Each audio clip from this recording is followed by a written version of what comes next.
Okay, hello, here's my second turntable. This is the pair. This is the second arc model. Technics 1210, dual voltage, 110, 120, 220, 240. Okay, the dust cover has just a little ding here on the upper part, the front corner, and there is no rubber, that little feet, if I can call it like that, just that little rubber feet, like on this side. It's missing that little feet, that little rubber feet. There's some stains here and scratches. This turntable had like a pile of vinyl on the top is just like the other one, and it's been in the same place for like 20 years. It was just hooked to a stereo system to listen to records, and I'm gonna take the dust cover off and show you the turntable, to see what I mean.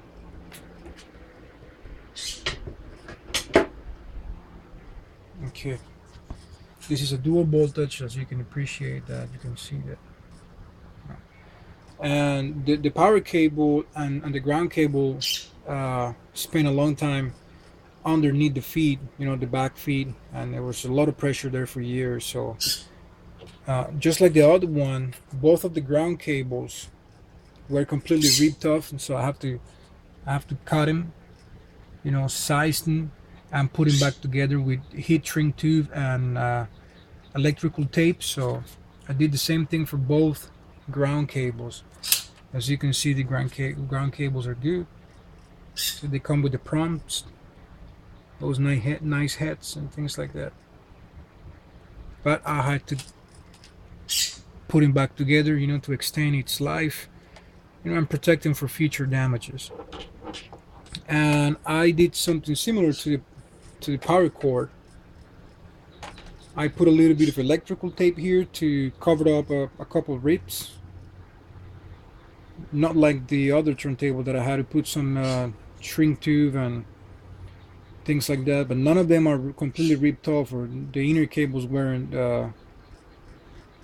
exposed or damaged. It was just little rips that I need to cover them up because to protect them from dust and things like that. But on this one, I didn't use any heat shrink tube, just a little bit of electrical tape, and the tapes are good, complete. See, you don't have to worry about these cables.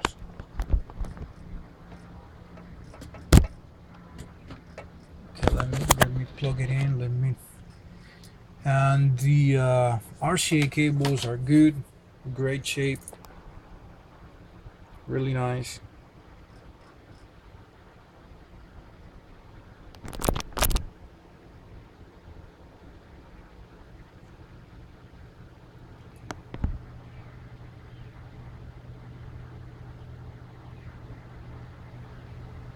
There's no rips or any damage, nothing like that.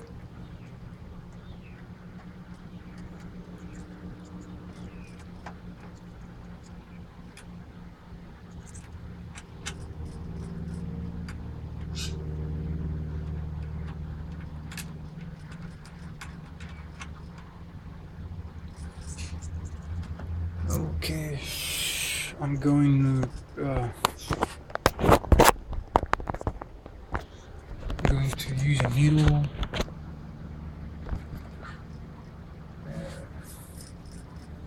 and I'm going to play the record. Show you everything, make sure that everything works pretty good.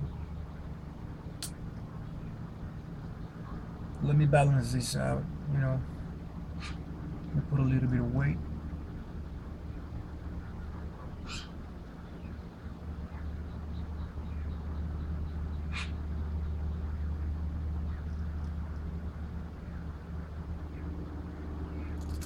Yeah, I think that's good. As you can see, it floats nicely. Anti-skating works pretty good.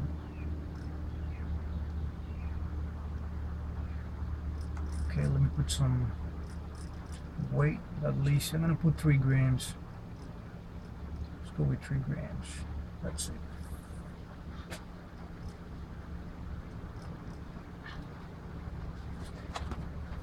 Let let me show you a little bit around the turntable. It's beautiful. It's just those stains. I mean, if you guys can take those stains off, or you can take the stains, if it's not something that that bothers you, you guys are gonna get a beautiful, beautiful turntable. Just look at those corners. Just beautiful condition. Just look at that platter. Just look at those lines. There's not even a single scratch. I think I saw one around here somewhere. No. I saw some tiny, tiny dots when I checked them out with a lupa. I mean, tiny, tiny ones.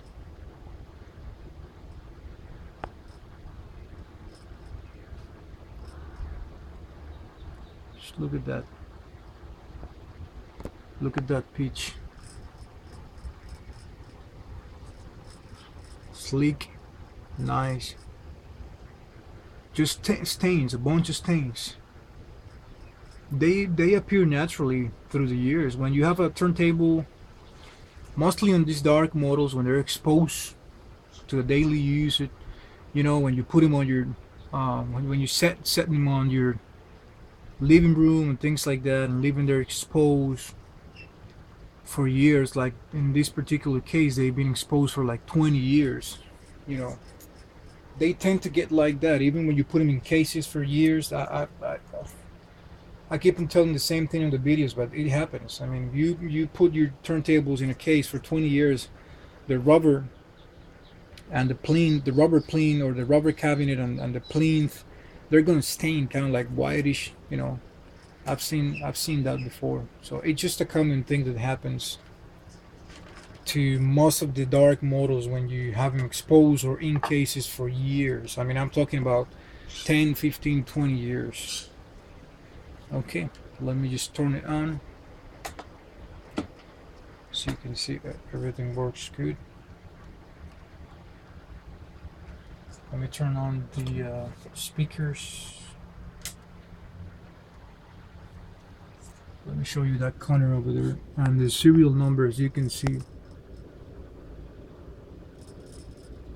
it's the one on the pictures. So the corners are beautiful, nice lines. It's just those stains. The platter is in really good shape, really nice.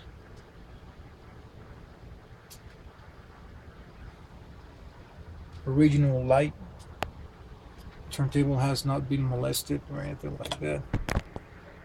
Okay, see what we have here.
pitch was that little pitch knob was a little bit tight. I just loosen it up, pulling it up, trying to pull it out a little bit, because sometimes when you make a lot of pressure on the pitch, they kind of get tight, you know.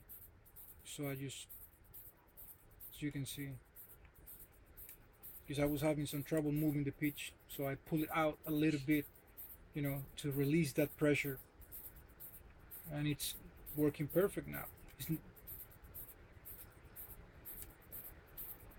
Because sometimes the pitch comes with a lot of pressure, from the factory, and they tend to feel kind of like some sort of I don't know how I can explain that, but some sort of dusty, some sort of rusty, things like that.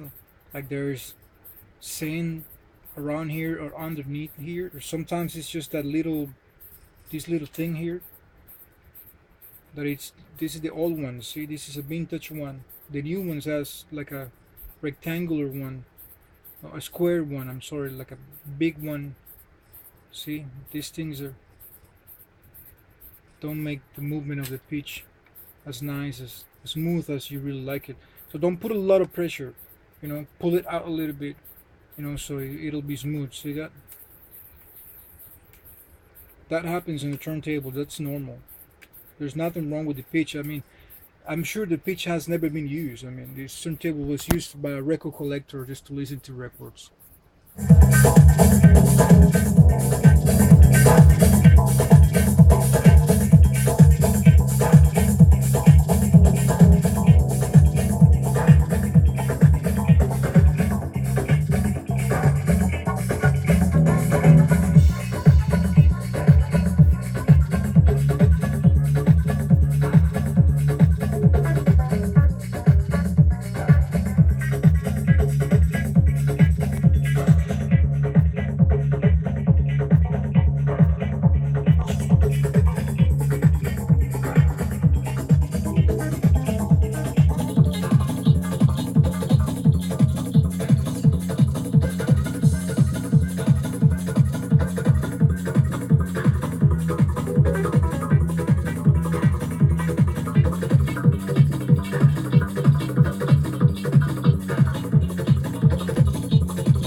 All right. Turntable works fantastic. The sound is great. I don't know what's with these two turntables, but believe me, I've been around for years. I've been around turntables for years, and these two turntables sound amazing. This one and the other one that's actually for sale as well. They sound great. I don't know what's with the turntables if they're because I'm sure they're vintage ones or classic ones. These are probably early '90s or late late '80s, things like that. That's probably because of that. I don't know, but they sound great. They sound really good. Much better than the ones made in the 2000s and things like that. Honestly, they sound great. They sound better than my M5Gs, than my Grandmasters. That they're supposed to be better turntables, sound wise, etc., etc. They sound great. So here's a turntable. Please check my feedback. Check my Facebook page. It's called Technics Melancholic. I have like 30 or 40 pictures of this turntable in particular. Check my other turntables. Ask as many questions as you like. This is already like a 17 minutes video. It's too long. So check my feedback and have a wonderful day. Take care.